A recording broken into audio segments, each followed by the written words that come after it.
how's your day going so far? Yeah, I mean, I planted some apple trees. That is that all I've done today? That might be all I've done today. Sounds pretty serious though. It was pretty serious, you know. No, no, no. I gathered up some fallen apples for my sheep.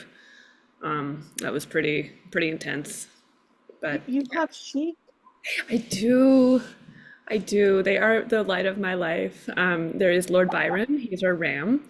There is Mary Shelley. We have the Bronte sisters, and the unfortunately accurately named Emily Dickinson, who is a little bit of a shut-in. Oh, or a dick, I would say. She, yes, yes, actually, yeah, both. Mm, okay. We've been talking about In the Roses of Pieria. I've asked you at GCLS how to pronounce that, and you said, I don't know. So So sorry. thank you for that. You're welcome. How do you It was the pronounce it least I could do. yourself? I say Pieria. Pieria. The internet has provided me with about seven different variations. So will you ever write a book with a title like that again? Probably, and it will be a mistake, and I will have known better. You will So just do it again and again and you again. heard it here first. Um, Good. We love the first to be the first of everything. Do you want to start off, Jess, with all the serious questions? Uh, seriously. I Hmm. wasn't going to start off with a serious question. I've got one here and sorry, YouTube.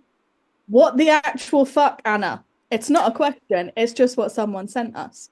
So I don't know what to do with that.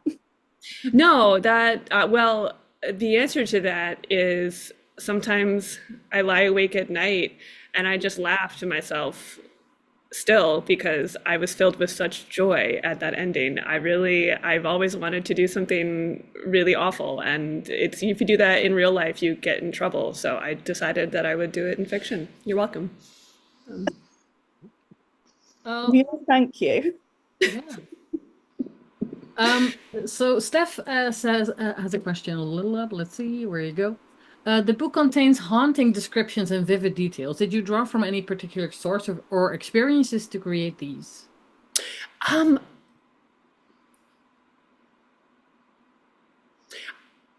Yeah, I mean, I think I like to spend a lot of time outside, and I am both very observant, I think, when it comes to the thing, whatever I happen to be looking at, but also very, my wife can attest to the fact that, she could like drop an elephant. I would notice an elephant, but I am this combination of, I attempt to be observant, and that I think, and I see some of the writers in the audience here, so I think we can all attest to the fact that there are moments when we really should be in the moment, but instead we're thinking, how can I describe this? And so I do spend a lot of time in that headspace. But mostly I'm just pleased to hear that the descriptions worked. Yeah. Jules says the choice of birches in Clara's voice is interesting. Is it intentional? Is it a prediction of the kind of face she might be or become?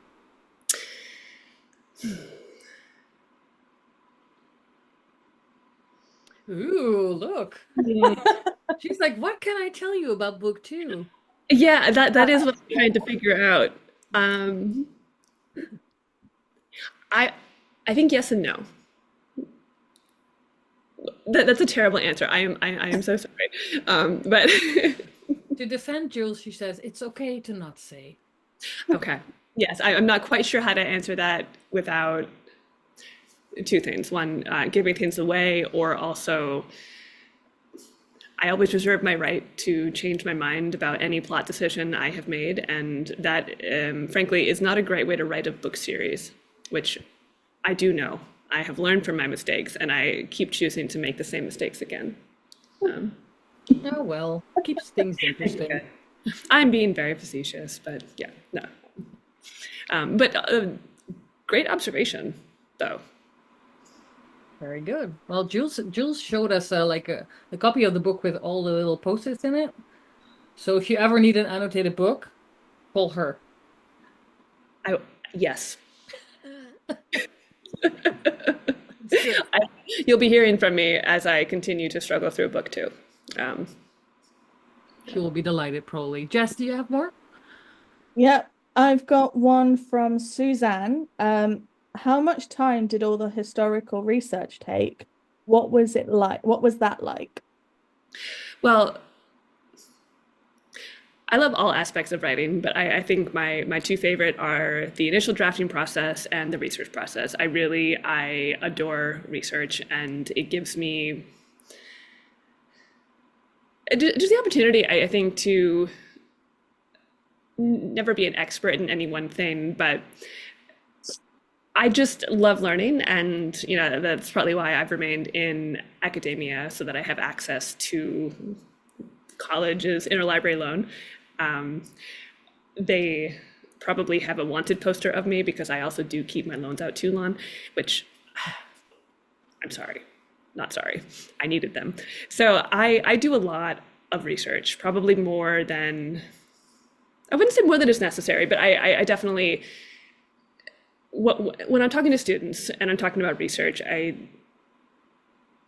there's an iceberg analogy, so you need to know the contents of the iceberg, but the book is only going to contain the tip, right? So, but you need to know, I would say, I don't know, a ratio of like 1 to 10 of what goes in the book versus what you need to know, because you're not going to know what the reader needs to know until you know.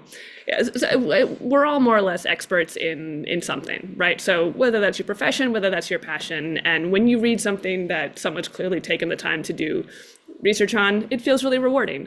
When you read something and you're like, okay, you read the Wikipedia article on this, cool.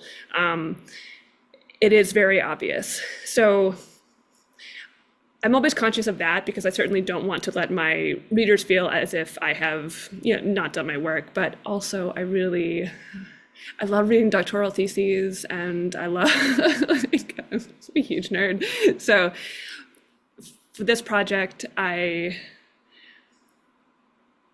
did a deep dive into quite a few different aspects of history, which also happen to conveniently correlate with some other projects that I've been working on.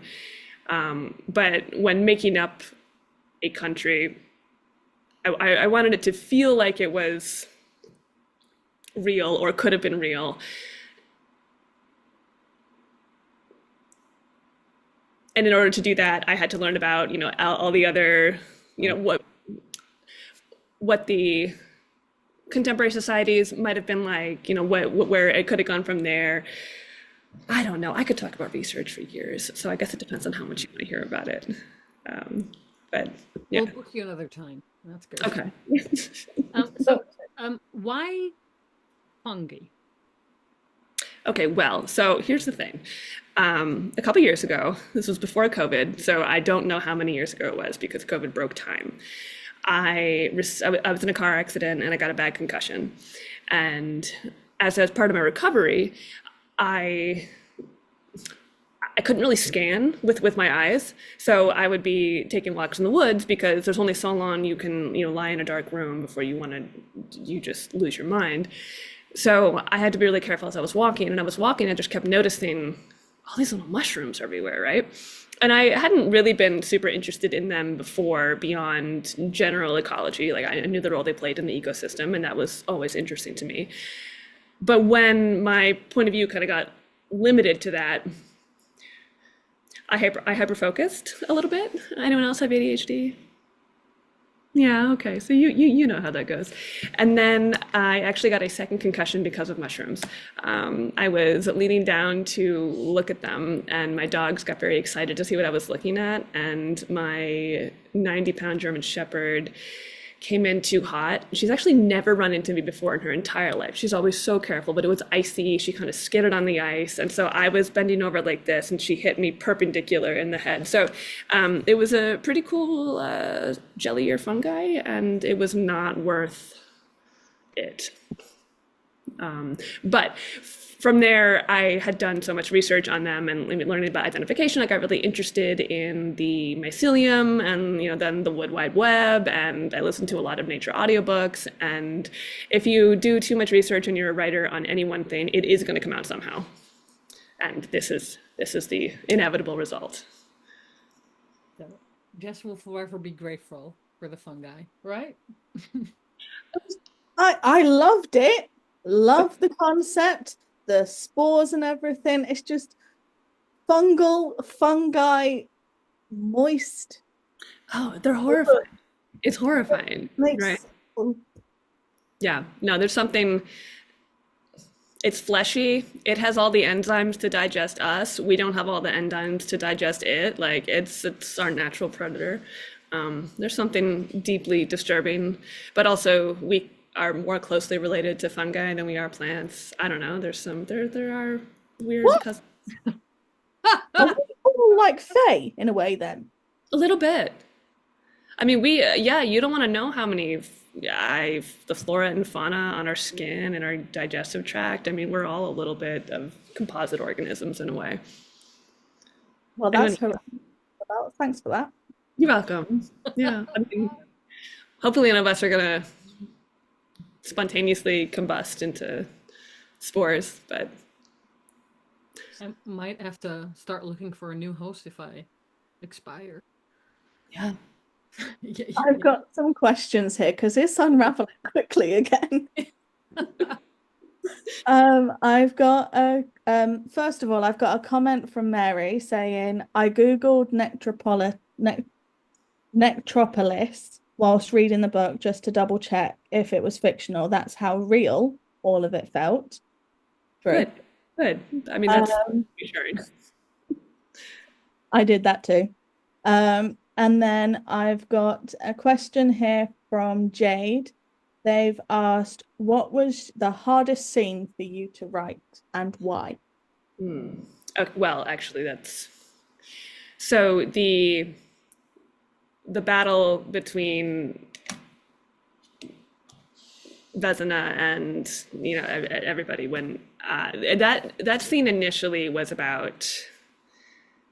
Well, initially it was too short, and so in my revisions I decided, okay, this is a weak spot. So I was writing, and I kept writing, and I kept writing, and then I realized I suddenly had written like a 20 or 30,000 battle scene, word battle scene, and that no, you absolutely. So I had to do some serious revisions there. I had a friend, as SD Simper read it, and she said, Anna, cool, you've made her into a anime villain. Nice job. And so that was when I knew that some even more work needed to be done. So that scene took me a long time to write because I wanted that character to feel legitimately, not necessarily evil, but bad, but in a believable way. But also, this is entirely fictional, right? So, and getting into her headspace has kind of been kind of the focus of the project for me, actually. I'm really interested in memory, and something that has always horrified me just about the general idea of,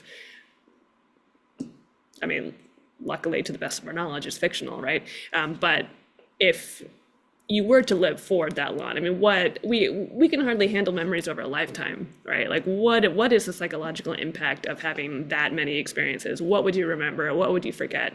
And then most horrifyingly, what if you could remember all of it, right? I mean, that I cannot imagine anything more horrible, which is why I decided to do that to the character.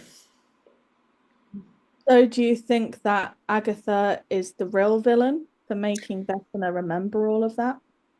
I, in a way, yeah.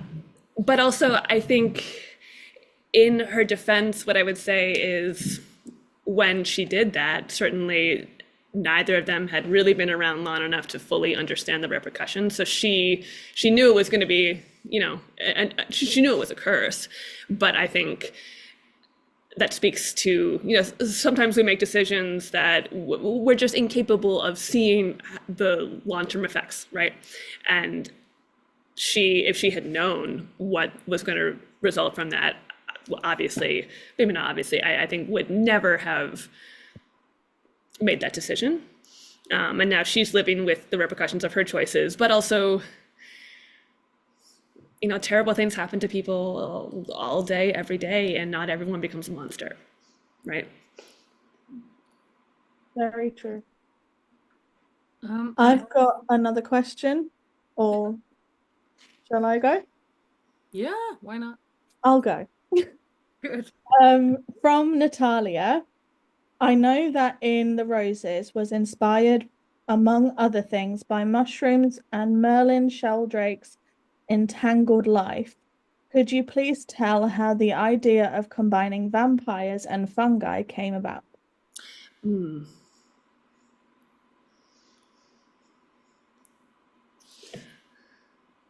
Again, I feel like with me, there's always two answers. One's the intellectual answer, and one's the, well, I kind of thought it would be interesting, right? You know, well, what if? So I knew I wanted to write a story that took place over an exceptionally long period of time. I knew I wanted to write about memory, and mushrooms. I guess I just no. Granted, I don't speak to mushrooms, right? Like, and that's probably good. My tattoo artist once told me that the mushrooms had stopped talking to her, and that sentence has haunted me for a while. So I'm not quite sure what her experiences were, but mine have not been informed by that. But if our research into forest ecology is correct, then trees definitely form incredibly complex societies that we probably can't yet comprehend. And part of that is through their connections with mushrooms, right? And so in some ways, myceliums are the memory keepers of the natural world. And I kind of found that idea very romantic and also very scientifically interesting and really convenient for plot purposes. So all those things combined. And then vampires just live a heck of a long time.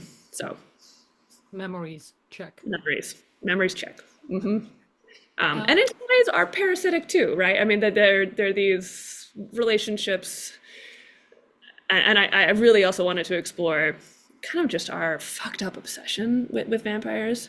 And obviously, I mean, I'm just as much of a victim as this as anybody else, but the romanticization of parasitic relationships, right? I mean, there's a whole conversation to be had there. Yeah. I have, well, multiple people asking about book two. Can you tell us something about that? Or at least when, how long do we have to wait? You're not going to have to wait as long as anyone who's read my first series will have to wait, but I am finishing that goddamn book in December. I've decided. This, like the second book is now. The second book for this one, so did I mention the ADHD? Hmm, I don't remember. I Don't might have remember been hyper focused on something else. exactly. See, also I keep looking. ADHD. I will get back to the question, but can we all just admire this beautiful? Like, no one has ever done anything so incredibly. Yeah. Okay. Yes. Yeah. This I look at this. Sometimes I just hold it and stroke it because it's just so. They did such an incredible job. What was the question? Second book when. Oh, see, I thought I distracted you all. It didn't work. Nope. Nope. So kind of the way that my process has been so far, and this is not an ideal process, right? Don't do what I do. But I typically I'll work on a speculative fiction, and then I'll work on something more contemporary. Usually because my speculative fiction tends to be a lot darker, and so then I'll jump to something that I'm like, okay, this is going to be a little bit lighter, and then I make that really dark too. So that doesn't work, and then I have to do a lot of washing layers of angst out. So I just finished. Just finished. That's not true. I need to finish by November revisions on the third book in my contemporary romance series, and then that goes off to my publisher, and they take it away from me. And then after that, I I'm doing kind of like a double nano at my editor's cruel suggestion. She said, wouldn't you feel a lot better if you just finished all these series, at least shitty drafts of them? And what if you just did it while you weren't teaching full time? Maybe that would be a good idea, Anna. So I'm going to probably go off the radar for November and December a little bit. But for the sequel to this one, what I have discovered is, while I know what's going to happen to some extent, and I've had a couple false starts on it, there's a lot of, it turns out there's been a lot more background writing than I initially anticipated. So for Vesna's character, for instance, I know that I need to know more or less what has happened to her throughout her life, because that's going to play part of what the plot of the second book is going to be. Is Fia is going to have to sort through some of her not her own memories, but Vesna's memories, in order to kind of solve some puzzles, and it's going to be unpleasant. So I therefore need to know a lot more than it's like research a little bit. Yeah, it's the iceberg. So I've got to figure out. So I've been working on a sort of word vomity draft of kind of what her life has been like in shorthand, and in some places more in depth. So that part of the project has been coming along well. I get depressed when I look at like the word count on the document itself, because it's really the manuscript doesn't have a lot in it yet, but the surrounding material is beginning to, if it were printed out, I would be kind of surrounded by boxes. So it's very much in progress. I don't have an exact date. I would love to have a working draft done by the end of next year. So I would love the sequel to come out 2026, which I know is not next year. That's maybe a long time. I'm so sorry. Maybe it'll be sooner. Looking at places, it'll be sooner. Okay, all right. Well, okay. So January 2025? 2025. You know what? I'll aim for 2025. Okay, good. Not gonna lie, my heart just like fell out when you said 2026. I was like, are you kidding? I think a lot of people here like, it does take a long time. I have been working on my Patreon, at least. Well, actually, Patreon has been great, because it's been a place where I can kind of put some of this supplementary material I've been working on and polish a little bit of it up to kind of put there. So there's that. So just go to Patreon, yeah. Okay. Yeah, I will. At least December 2025. So you're working on Fia going through the memories of Vesna. Yes. Does that mean that the POV will be Fia's? Yes. So the POV. Now, granted, there are some caveats here, which is that it's still a draft, so I could change everything. But as of this moment, it is going to be a split POV in some weird ways. The main thread is going to be Fia, and then we're going to get little snippets that gradually go stronger from Clara's perspective, because she's going to be in this process of sorting through this new existence, which is also interesting for me, right? Like, what does a mushroom think? Like, what does a mushroom person think? Like, I don't know. I'm trying to figure this out. So maybe you should talk to the tattoo person. Maybe. Well, like, eat some and then talk to her and then write it down. So I did do that part of the research, and I think I didn't eat enough, because nothing was really speaking to me. So, if anyone wants to get back to me about their own experiences, that remains, I think, one of the stranger things I've done for book research. Also, it's not legal, so let's not talk about that too much, shall we? So you literally did the pun. I did. Okay, now that's what you call method. Mm-hmm. Method writing. Yeah. Yeah, well, and I only did it because I was thinking, okay, like everything I'd read about those experiences where people talk about, okay, like different, what would it be like to be in a different frame of consciousness? And it turns out I'm too much of a control freak to actually allow that to happen. So I'm gonna have to just have to keep reading about other people's experiences. But yeah, like what does it feel like to be plural? And I've always been interested and drawn to books that kind of play with that a little bit. There aren't that many of them. And I've seen it done poorly a lot, which makes me very nervous because, so those are those two, Clara's new perspective and then Vesna's perspective pose different challenges in different ways. I'm looking forward to writing from Fia's perspective because I love her so much, and that is something I do understand, right? Like I can get into her headspace. Um, So and I'm just hearing that you should like plan a mushroom tattoo with the mushroom tattooist and talk about it yeah, with her. you know, See what happens if she's like tattooing a mushroom and then what comes up. you're not wrong. I keep telling people that, but you know what? Aren't they not listening? I mean, there's definitely the odds of me getting a mushroom tattoo are what, approximately 110%. There, I already have some kind of in the offing. I decided not to get. I keep glancing over. My wife is asleep, I think. I thought it'd be hilarious to get like armpit mushroom tattoos. Um, no one else seems to think this is as funny as I do, so I think that means maybe I should just keep that to myself. But Okay.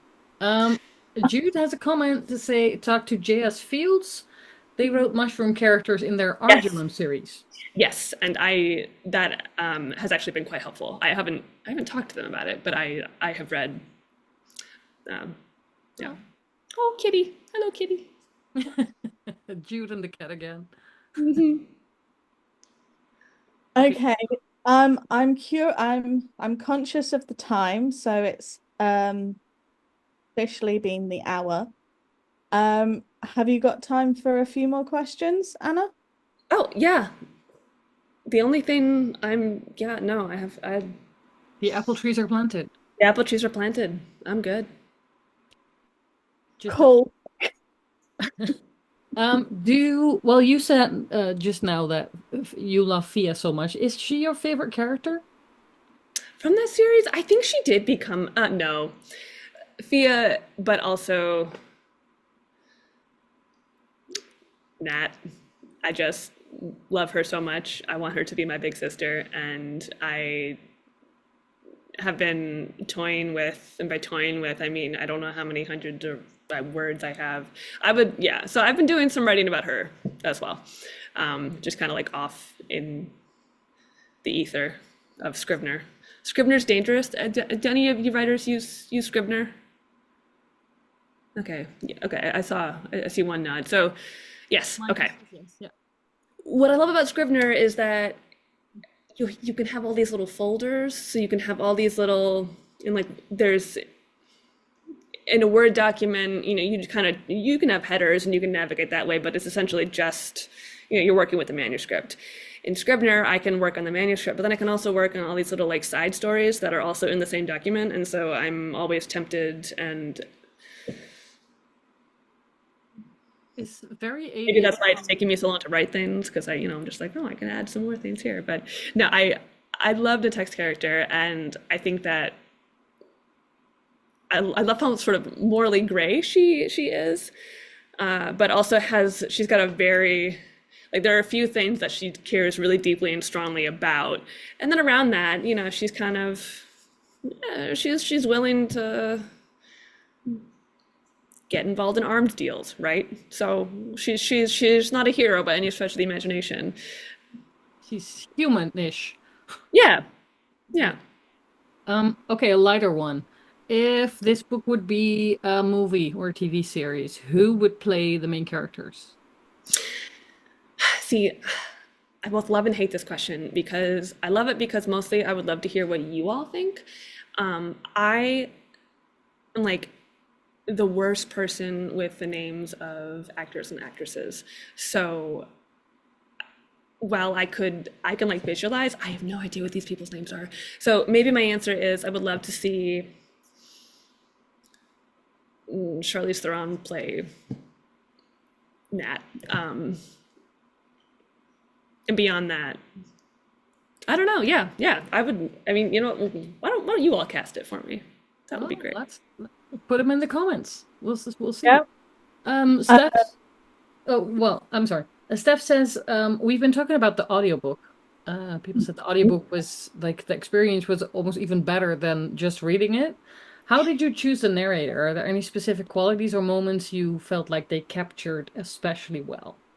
So I am obsessed with this woman I've never met in my entire life. I have never had a conversation with her. She just made my book feel. I listened to it and I was like, I'm liking this story, you know. And normally when I reread my work, that is not my experience. I see everything that I could have continued to fix. So for me, what makes an audiobook that I'm happy with is when the narrator kind of transports me and I forget that I've written it, right? And you know, until there's like that one line where you're like, oh God, I used that word, really? So I worked with a production company called Tantor, and they essentially worked with my publisher. I was sent a couple of options. I think honestly just, I was sent one, and then I didn't love the way that she had handled things, so I asked for one more option, and then they gave me Savannah, and I was like, oh, okay, well, this person is incredible, and I think she really did a phenomenal job. I would love to use her for every other work of fantasy or science fiction I ever write. So hopefully that's an option. Is it natural that she will do book 2 as well? I hope so. I mean, I think it would be weird if it wasn't. It would be very jarring. Yeah. So if it's within my power to make that happen, that is what I think will happen. And I would be very surprised if she was not. Yeah. And upset and probably a little bit angry. I think a lot of people here will join you in anger. Mikey says Anne Hathaway for Clara, maybe. Ooh. Oh, yes, I could definitely see that. Mm-hmm. Cool. Okay. Oh, I see Roberta Colindres as Natek. I'll have to do some Googling. Yeah, me too. I'm like, who the hell is that? Are we Googling now? No. Okay, don't Google now. We're going to have 2 more questions. Okay. Stay here. 3 people doing the event, all with ADHD. Yes. I know. Lovely. Okay, so I've got one question here. What can we expect from sequel 3? Describe in 3 words.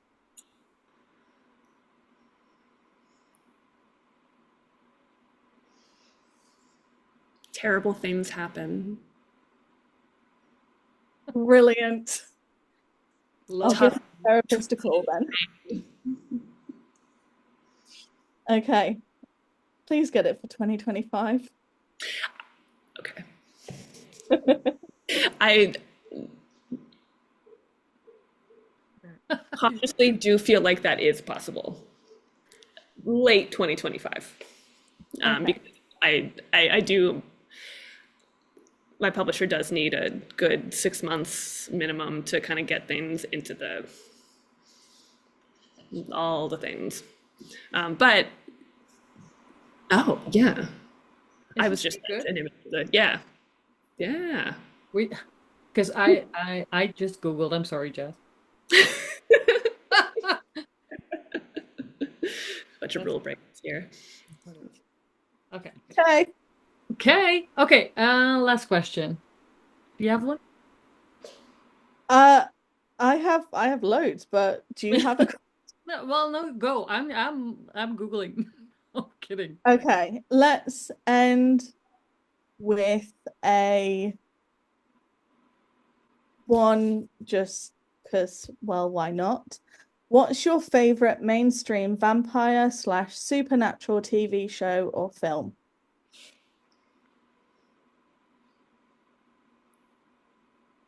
I have forgotten everything I've ever watched all of a sudden. Okay, favorite. Honestly, like I did grow up with Buffy, so there's that.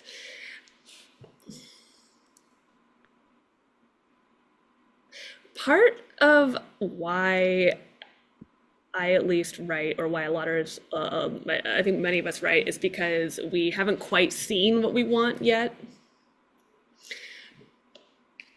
And I think that while vampires are often, right, monsters are inherently queer, right? Because you're writing the story of the other, and queer people have often been othered. So there's this, oh, that is an adorable dog. Sorry. So we've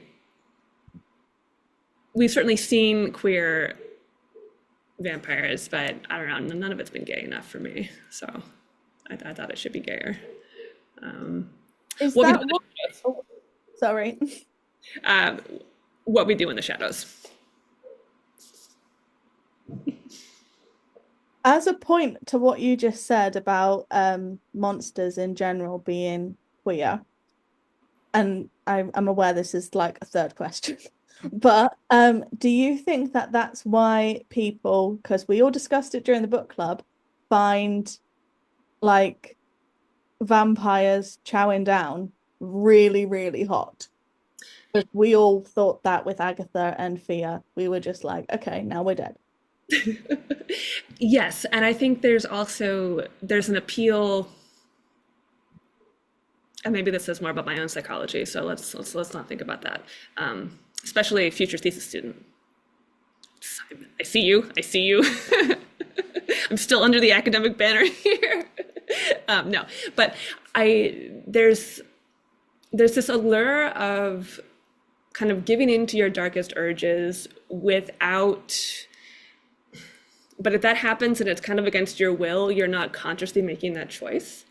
And there's an analogy there also with queerness and coming out of the closet, and just these, I feel these things, I want someone else to give me permission in order to act on them, right? Or to be acted upon.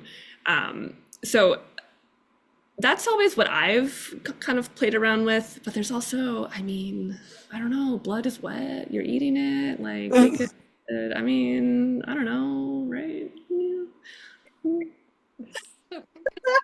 I think that's the perfect ending to this whole thing. That right there is the sound bite. Oh God. That it is. It's a soundbite for the editing. Thank you so much. But seriously, thank you, Anna, for your time and answering all our questions. Can I tell you a secret? Yeah. Yeah. Okay. The only other person I told the secret to is also here, Jules. Now I get to tell this twice. So I'm the world's biggest nerd, and I will fight all of you for this, right? So something that I have always wanted to do is like hide a secret message in a book. And I was like, okay, that's very much like, am I 14? Sometimes. So what I did with these, and then I realized that the way that chapters are laid out, it will never be obvious. The first word of each chapter does add up to something.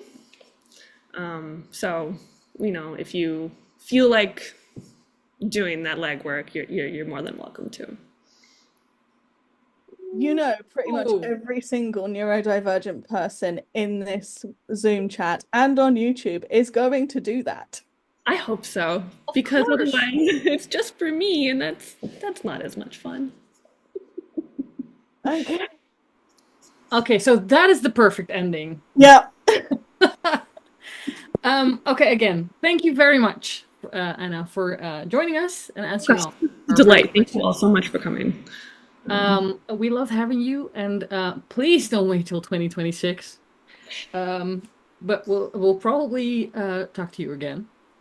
Well, Oh, I hope so, and I will promise-ish to the next book will have a happier ending. So, Wonderful. where can we find you if we haven't already? On socials, on websites, on whatever. Um, I'm most active on Instagram. I'm not honestly I'm not that active on social media. I That's a holdover from the concussion. I still do struggle with scrolling for too long, but I'm on Instagram, I'm on Facebook, I'm loosely on, like, not really on Threads, but I technically am there. I'm on Tumblr-ish. But Instagram at Anna Burke Author, Patreon if you're interested. If you're not, that's also cool. I occasionally do post public posts there, so you don't have to subscribe.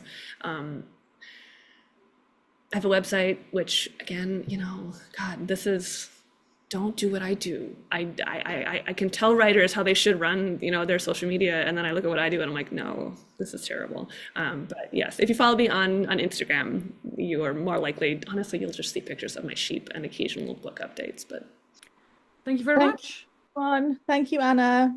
thank you Bye. so much for having me. Bye.